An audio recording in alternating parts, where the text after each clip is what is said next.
এখানে আমরা সাধারণ মানুষ সবাই আসি নামাজ পড়তে। এখানে তো উনি আসি হামলা করার দরকার নাই। ওনার লোকজন আসি যখন মুসল্লিরা বলছে যে আপনাকে চাই না, আপনি নেমে যান, তখন ওনার লোকজন মুসল্লিদের উপর হামলা করছে। একজনে বাস্কু জুতা নিয়ে পিটাপিটি করছেন, কিলাকিলি মারামারি করছেন, অনেক মাঝে পাও কেটে গেছে, বাইরে রক্ত আছে, মসজিদে রক্ত পড়ছে। উনি আসছে, ওনার কথাটা আপনারা শুনেন।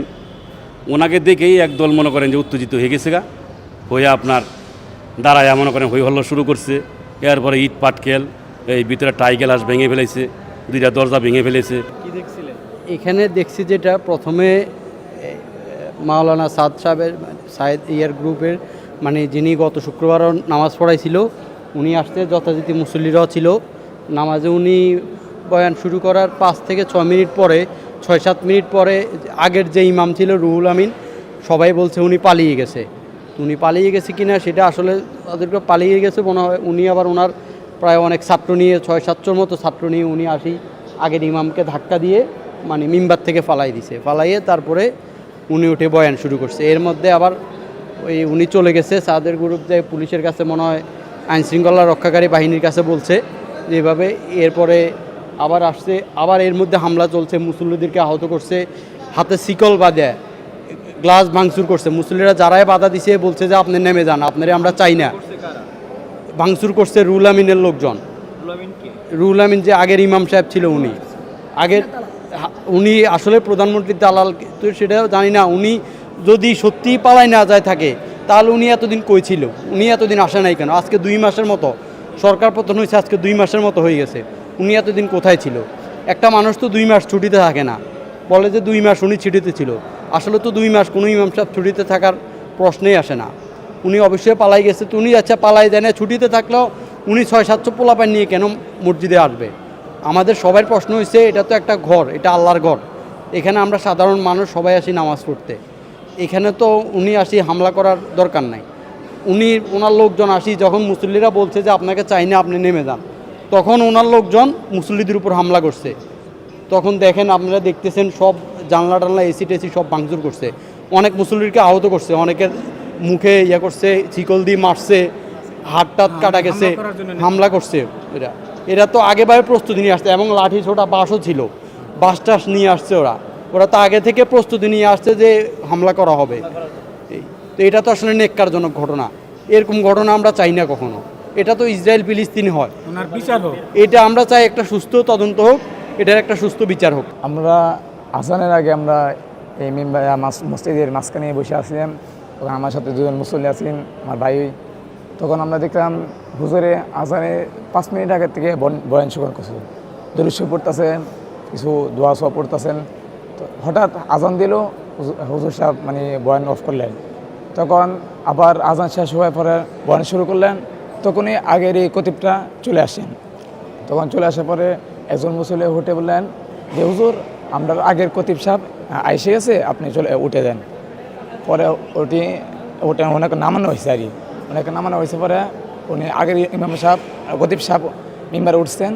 ওটার পরে আপনার 2-3টা মুসল্লি এদিক দিয়ে আবার চিল্লা করতেছে। উনি কেন আইলো, উনি দল লয়ে এলো। আর মূলত যারা আসছিল তারা একটা দলই, কারণ তারা হাতে অস্ত্র ছিল, একটা জিঞ্জিল আছেন এই পায়জামার পকেট দিয়ে। এরা মাদ্রাসা ছাত্রের মতনই আসেন, কিন্তু এক দল আসেন, এরা এই দিক দিয়ে একদল, এই দিক দিয়ে আর বাহিরের লোক আসেন। তাদের মধ্যে আবার এদিক দিয়ে আবার ঝাঁপিয়েছে এদিক দিয়ে মানুষের সাথে, আবার এদিকে মানুষ এদিকে ঝাঁপিয়েছে। কিন্তু মূলত 2জন একসঙ্গে হয়েছে, তখনই হুঙ্গামাটা বেশি হয়েছে আর কি। তখন একজনে বাস্কু জুতা নিয়ে পিটাপিটি করছেন, কিলাকিলি মারামারি করছেন, অনেক মাঝে পাও কেটে গেছে, বাইরে রক্ত আছে, মসজিদে রক্ত পড়ছে। আমার সাথে একজন মুসল্লি নামাজ করতেছে, তার নামাজের মধ্যেই পার দিয়ে রক্ত পড়তেছে আর কি। তো মূলত সেও ব্যথা পাইছে। তো মূলত এইটাই দেখছি যে উনি আগের খতিব সাহেব আবার আসার পর থেকেই এই জামাটা শুরু করছে আর কি। এই যে আগেকার যে ইমাম ছিল, আমরা 12:30টার সময় এসে দেখি যে ওই ইমাম ইয়ের উপর দাঁড়াইয়া, মেম্বার উপর দাঁড়াইয়া কথা বলতেছে, আর 200-300 এই যে পাঞ্জাবি পরা মাদ্রাসার ছেলেরা ওনাকে ব্যারিকেড দিয়ে রাখছে। পরে সাধারণ জনগণ এসে দেখে যে কে ইমাম তো আসলে অরিজিনাল এখন যে ইমাম নিয়োগ হয়েছে উনি তো নাই, অন্য পূর্বের ইমাম এসে বক্তৃতা দিচ্ছে। তখন জনগণ হইচই লাগাই দিচ্ছে। একবার দেখা যায় 2 পক্ষে একটু হয়েছে, ধাকাধাকি হয়েছে। তারপরে আমি এখান থেকে চলে গেছি। ওই ইমাম লোকজন যখন আসছে তখন ওই ইমাম বের হয়ে চলে গেছে, ভাঙচুর হয়েছে, ওনারাই মারামারি করছে, অনেক লোক নিয়ে আসছিল। প্রায় 400-500 মসজিদের মধ্যেই তো আমরা দেখছি। পরে সাধারণ জনগণের ইয়েতে ভাঙচুর করে ওনারা চলে গেছে। অনেকের হাত কাটছে, সাধারণ মুসল্লিদের হাত কাটছে, পাও কাটছে, দেখলাম কাঁচ বিঁধছে। এখন ওইভাবেই উনিরা চলে গেছে। পরে ইমাম, বর্তমান যে ইমাম, উনি এসে নামাজ পড়াইছে। আমার এই যে ভাই এখানে আসলে কথা হচ্ছে নামাজের শুরুতেই আপনার যখন মুসল্লিরা প্রথম আসতেছে, সকলেই আস্তে আস্তে যখন আসতেছে, তে নামাজ পড়ার প্রস্তুতি নিয়ে সকলে আসতেছে, তা আপনার আগের যে কতিবা ছিল মৌলানা মুফতি রুহুল আমিন সাহেব, উনি আজকে নামাজ পড়ানোর কথা ছিল, বা হয়তো উনি যে কোনো ওটা কিছু বলতো, ওনার দুঃখ প্রকাশ করতো, বা যে কোনো ওটা কথা বলতে পারতো, এই জন্য উনি আসছে আর কি। তো মসজিদ কমিটিরা ওনাকে ডাকছে, বিদায় তো উনি আসছে। তা আসছে, উনি কথা বলুক বা না বলুক, বয়ান করাক বা না করাক, বা নামাজ না পড়াক, উনি আসছে, ওনার কথাটা আপনারা শুনেন।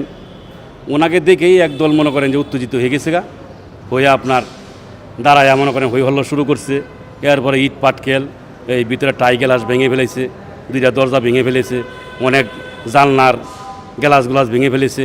তারপরে আপনার এদিকে ইট পাটকেল মারছে, গ্লাস ভাঙ্গা গ্লাসগুলো এদিকে আপনার ছড়াইয়া মারছে, এই দেখেন রক্ত, অনেক জায়গায় রক্ত, মানুষ দৌড়ে গেছে। আপনার অনেকের পাও কেটে গেছে, মাথা ফেটে গেছে, অনেকের পেট কেটে গেছে, এরকম ওই যে অনেক জায়গায় সিঁড়ি ভিতরে দেখবেন আমরা রক্ত অনেক জায়গায় রক্ত মাখা, অনেক লোক মাথায় আপনার আঘাত পাইছে, হাতে আঘাত পাইছে, পেটে আঘাত পাইছে।